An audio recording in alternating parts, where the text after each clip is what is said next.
Hi FF lovers, welcome back to my channel. First of all, Merry Christmas to all of you and second, अगर अभी तक आप में से किसी ने भी मेरे चैनल को सब्सक्राइब नहीं किया है तो प्लीज़ चैनल को सब्सक्राइब, वीडियो को लाइक और नीचे कमेंट करते हुए ज़रूर बताइएगा कि आज का ये पार्ट आप लोगों को कैसा लगा।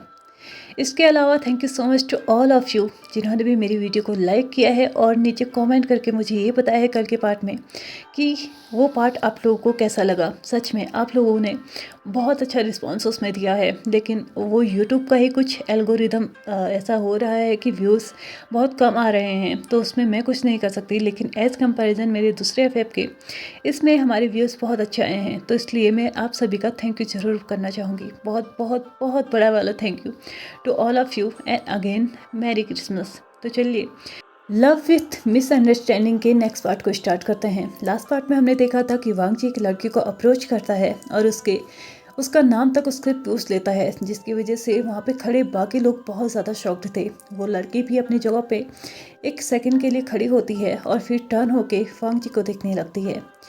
वांग जी को देखने के बाद वो अपनी नज़रों को पूरे रिस्पेक्टफुली वांग जी के लिए झुकाती है और फिर बोलती है यिंग। वांग जी उस लड़की के पीछे रिपीट करते हुए बोलता है यिंग। तो वो लड़की फिर से रिपीट करते हुए बोलती है एक्चुअली मेरा सरनेम वी है और मेरा पूरा नाम वी यिंग है, और अगर आप चाहें तो मुझे विंग भी बोल सकते हैं। ऐसे बहुत सारे लोग हैं जो मुझे मेरे सरनेम और मेरे नेम को मिक्स करके विंग ही बोलते हैं, अगर आप चाहें तो वो भी मुझे बोल सकते हैं। ऐसा कहते हुए वो लड़की की नज़रें अभी भी नीचे की तरफ झुकी हुई थी।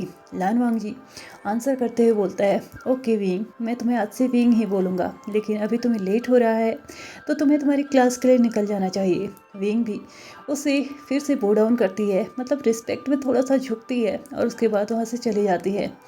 किसी ने कल ही गैस कर लिया था कि जो लड़की है वो वीइंग है। ऑफ कोर्स वो वीइंग है, जो कि हमारा वीइंग ही है। वो एक लड़की बन के रह रहा है, और क्यों रह रहा है ये अब आगे वाले पार्ट्स में या इन फ्यूचर जानेंगे।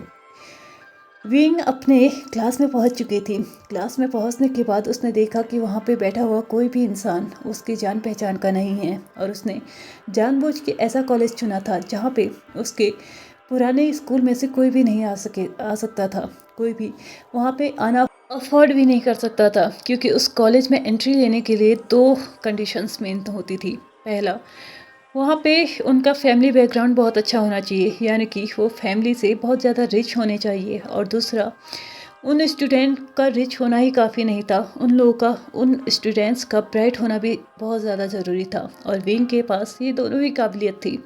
वो रिच भी था और साथ ही साथ वो एक ब्राइट स्टूडेंट भी था। और लगभग वहाँ पे हर एक स्टूडेंट रिच के साथ साथ वहाँ पे वो ब्रिलियंट भी थे। एटलीस्ट वो इतने ब्रिलियंट तो थे ही कि टॉप 10 में अपने स्कूल में आ ही जाते थे।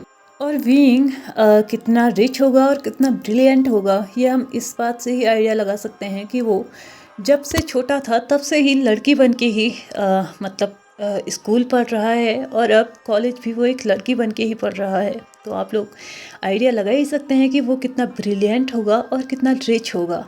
विंग का कॉलेज में आज पहला दिन था, इसलिए वो लेट भी हो चुका था।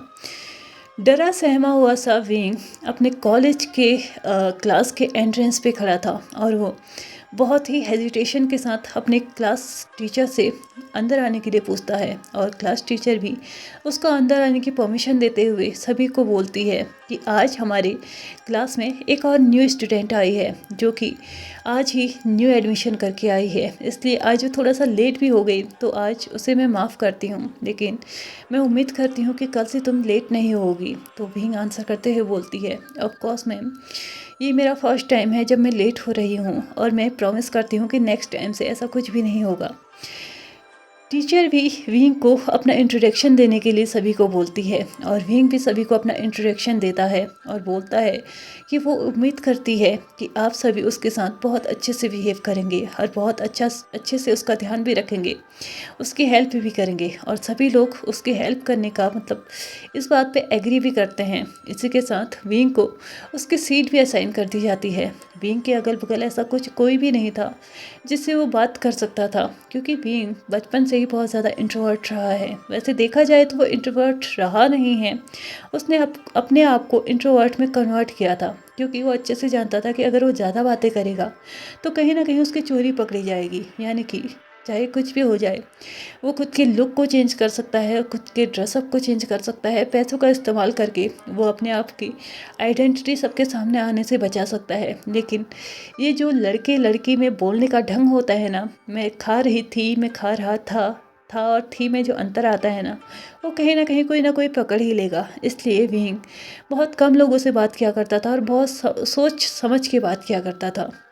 लगभग 2 घंटे के बाद विंग का फर्स्ट हाफ कंप्लीट हो चुका था और अब लंच का टाइम भी आ चुका था।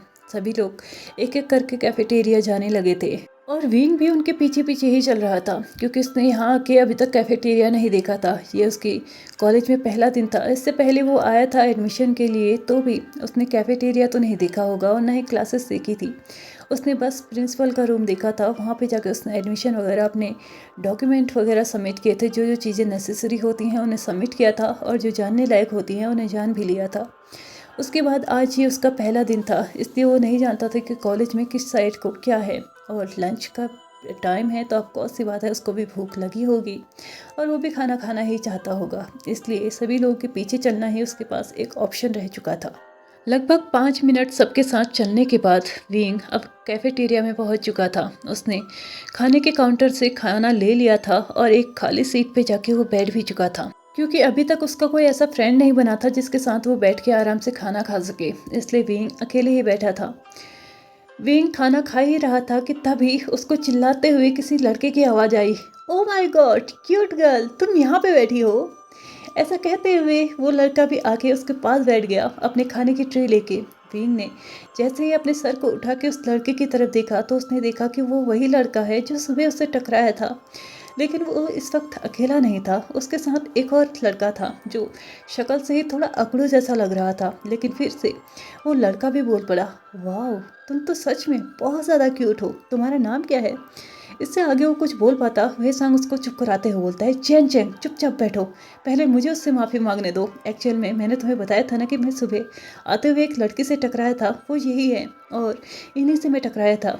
तो इस बात पे जैन चैंग रिप्लाई करते हुए बोलता है, क्या किस्मत है तुम्हारी हुए सांग, अगर तुम्हारी जगह पे मैं इससे टकराया होता है ना, तो सच कह रहा हूँ मैं कभी क्लास में आता ही नहीं, मैं तो वहाँ पे खड़े खड़े बस इसको निहारता ही रह जाता। ये सच में बहुत ज़्यादा क्यूट है, क्या तुम मुझे बताओगे कि तुम्हारी इस क्यूटनेस का राज क्या है।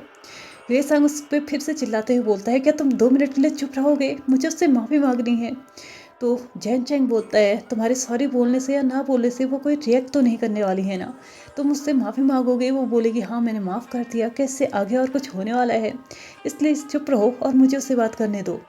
जैन चैंग भींग की तरफ को देखते हुए बोलता है, क्या तुम मेरी दोस्त बनोगी, क्या तुम मुझे अपना नाम बताओगी, तुम सच में बहुत ज़्यादा क्यूट हो, क्या मैं हम दोनों फ्रेंड नहीं बन सकते।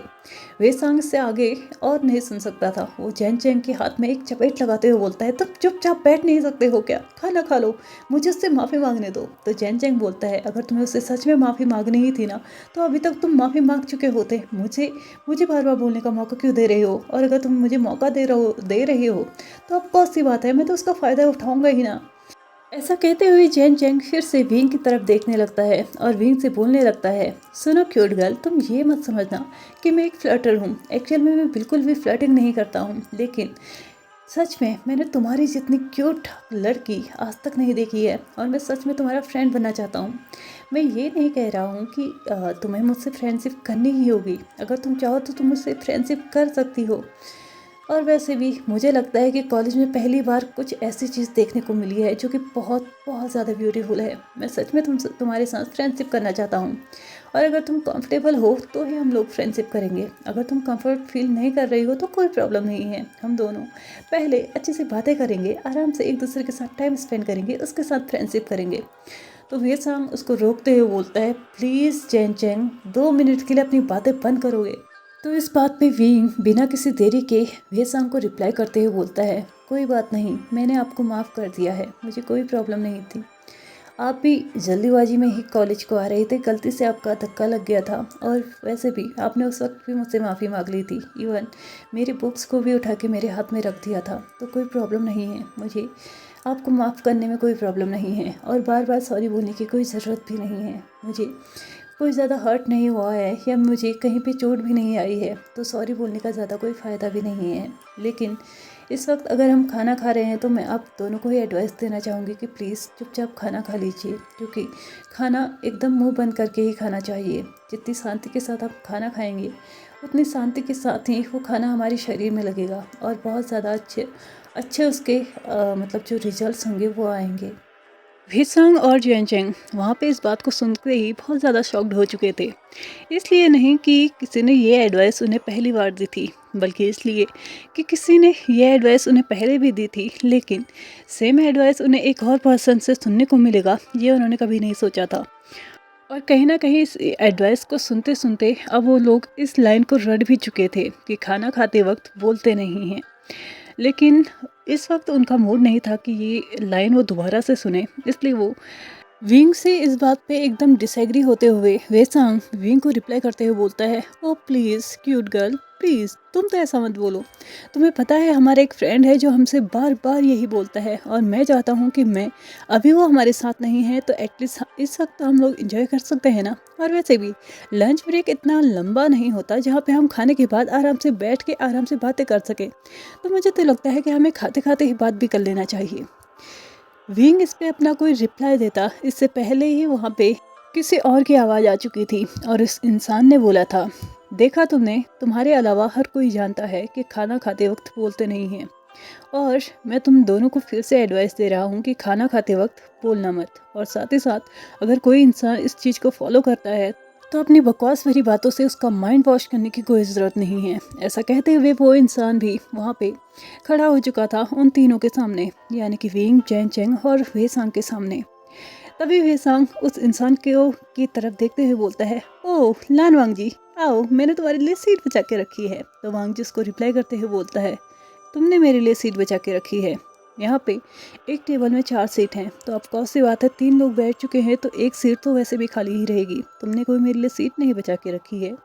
ऐसा कहते हुए लान वांग जी टेबल में अपने खाने की ट्रे को रखते हुए उस खाली सीट पे बैठ जाता है और अब वो विंग की तरफ देखने लगता है। विंग जो कि इस वक्त बहुत शांति के साथ धीरे धीरे अपने खाने को खा रहा था।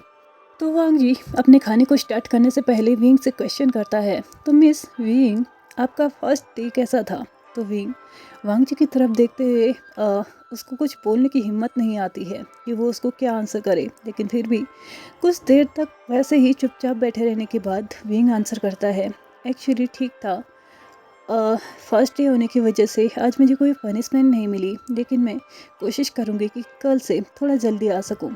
ऐसा कहते हुए विंग और वांग जी अब अपना खाना स्टार्ट कर देते हैं, लेकिन जेनचेंग और वेसांग उन दोनों को देख रहे थे, क्योंकि लान वांग जी ने अभी अभी उस लड़की का नाम बोला था और ऐसा तो हो ही नहीं सकता कि लान वांग जी किसी लड़की से बात करे या फिर मतलब कॉलेज में सिर्फ वेसांग और जेनचेंग ही थे जिससे वो बात किया करता था, या ये कह लो कि जो उसके फ्रेंड थे, इसके अलावा उसका कोई फ्रेंड नहीं था। इवन अपनी खुद की कजिन सूसे तक से वो कोई मतलब नहीं रखा करता था, उससे कोई बात नहीं किया करता था और ना ही उससे कोई ज़्यादा लगाव उसको था।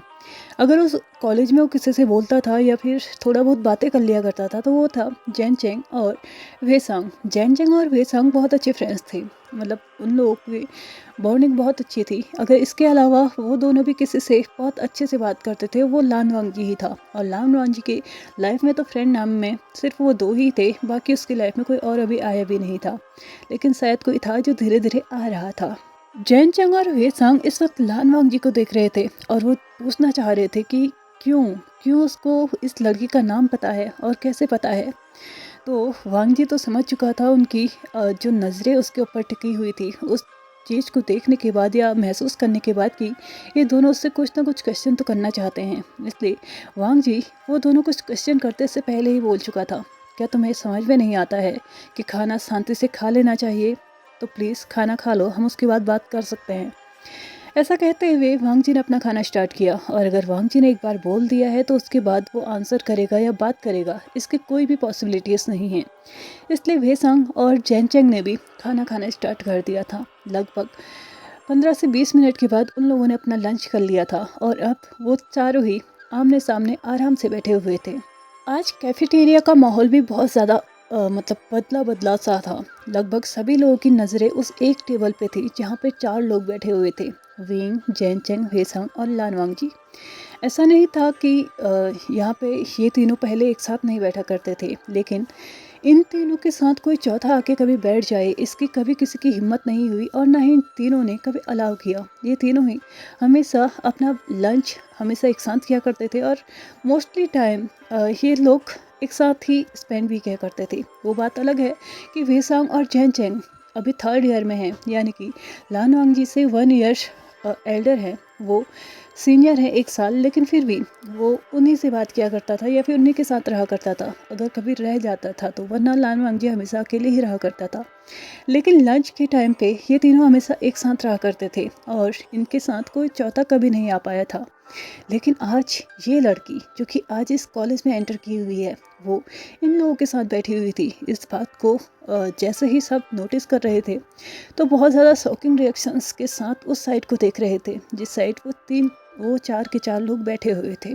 जैन चेंग और वेसांग अब फिर से लानवांग जी की तरफ देखने लगे थे, और लानवांग जी बिना किसी देरी के उनको बोलता है, ठीक है पूछो, क्या पूछना है तुम्हें।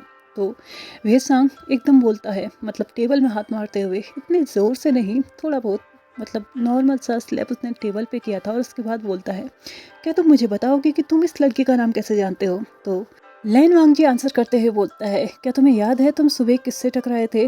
तो वेसांग आंसर करता है, ऑफ कोर्स मैं इसी से टकराया था, लेकिन मैं ये पूछ रहा हूँ कि तुम इसका नाम कैसे जानते हो। तो लान वांग जी आंसर करते हुए बोलता है, तुमने उसकी बुक्स उठा के तो उसके हाथ में दे दी थी, लेकिन बाकी की चीज़ें फिर भी ग्राउंड में पड़ी हुई थी, और मुझे लगा कि मुझे उसकी हेल्प करनी चाहिए, तो तब मैं उसके पास गया था, और तभी मैंने उसका नाम भी पूछ लिया था। जैसे ही लान वांग जी के मुंह से ये निकला कि मैंने उसका नाम पूछ लिया था, ये चीज़ तो वहाँ पे बैठे वेसांग और जैन चैंग दोनों के लिए ही इतनी शॉकिंग थी कि उन्होंने 2 मिनट तक अपनी सांस भी रोक दी थी, और अपनी अनब्लिंकिंगली वो वांग जी को देख रहे थे।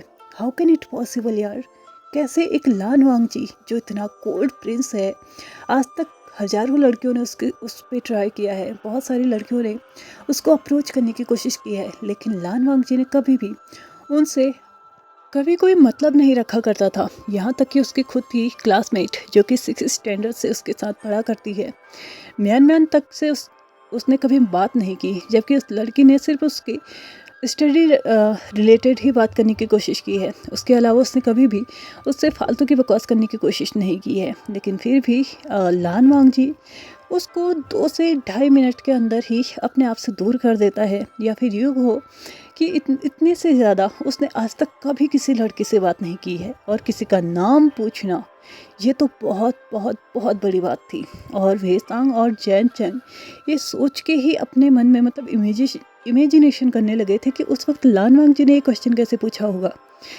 मतलब उन लोगों को ना इमेजिन करने में भी बहुत अजीब सा लग रहा था कि लान वांग जी ने किसी लड़की का नाम पूछा है। वो लोग लगभग तब से एक साथ थे जब से लान वांग जी 5th में था और वो लोग 6th में थे। तब से लेके अभी तक वो लोग हमेशा जिस भी कॉलेज में गए हैं, जिस भी स्कूल में गए हैं, साथ गए हैं। वो बात अलग थी कि वो दोनों एक क्लास सीनियर थे, लेकिन फिर भी वो लान वांग जी को बहुत अच्छे से जानते थे। उसने कभी भी अपनी बुक्स के अलावा और किसी पे ज़्यादा ध्यान नहीं दिया है, ना ही उसने कभी फ्रेंड्स बनाने में कोई इंटरेस्ट दिखाया है, ना ही कोई गर्लफ्रेंड बनाने में इंटरेस्ट दिखाया है, और लड़कियों से तो वो वैसे भी बहुत ज़्यादा दूर रहता था। लेकिन आज इस लड़की ने ये कैसे कमाल कर दिया, क्या सच में ये लड़की इतनी अट्रैक्टिव है। उसके बाद वो दोनों ही उस लड़की की तरफ देखने लगे और मन ही मन में सोचने लगे, ऑफ कोर्स ये लड़की सच में बहुत ज़्यादा अट्रैक्टिव है। लेकिन हम लोगों ने कभी नहीं सोचा था कि लान वांग जी भी एक लड़की को देख के अट्रैक्ट हो सकता है। जैन चैंग और वेसांग को तो ये विश्वास ही नहीं हो रहा था कि लान वांग जी ने विंग से उसका नाम पूछा है। इस बात की श्योरिटी के लिए वो दोनों ही विंग से पूछते हैं, क्या सच में इसने तुमसे तुम्हारा नाम पूछा है। तो विंग मतलब विंग के लिए एक नॉर्मल सी बात थी। बहुत सारे लोग उससे उसका नाम पूछते थे। इवन अभी तक उसको न जाने कितने प्रपोजल्स भी आ चुके थे गर्लफ्रेंड के लिए। तो ये कोई बहुत बड़ी बात नहीं थी। इसलिए विंग स्लाइडली अपने हेड को हिलाते हुए हाँ में आंसर करता है। तो तभी जैन चेंग और वे सांग एक दूसरे को फिर से देखने लगते हैं और बोलते हैं, सच में लान वांग जी चेंज हो रहा है। वो विंग के चीक्स पे और कोई उसके हाथ पे और उसको मतलब सेक करते हुए बोलते हैं, तुमने ये कर दिखाया, तुम्हें पता है ये कौन है? तो विंग आंसर करते हुए बोलता है, मैंने इनका नाम नहीं पूछा है, शायद ये तुम लोग इसका नाम वांग जी बोल रहे हो, तो ऑफकोर्स सी बात है ये वांग जी ही होंगे। वे सांग इस पे विंग को आंसर करते हुए बोलता है, तुम्हें पता है लान वांग जी इसका नाम है, लेकिन सब लोग इसको किस नाम से जानते हैं? तो विंग अपने सिर को फिर से हिलाते हुए नाम में आंसर करता है। तो वे सांग आंसर करते हुए बोलता है, इसको हम स्कूल टाइम से अभी तक सिर्फ कोल्ड प्रिंस के नाम से जानते हैं। तुम्हें पता है ये कितना कोल्ड है, ये कभी किसी से बात नहीं करता, हम दोनों के अलावा इसकी लाइफ में और कोई है ही नहीं। इवन ये जितनी बात हम दोनों से करता है ना, इतनी बात आज तक इसने कभी किसी से की ही नहीं होगी।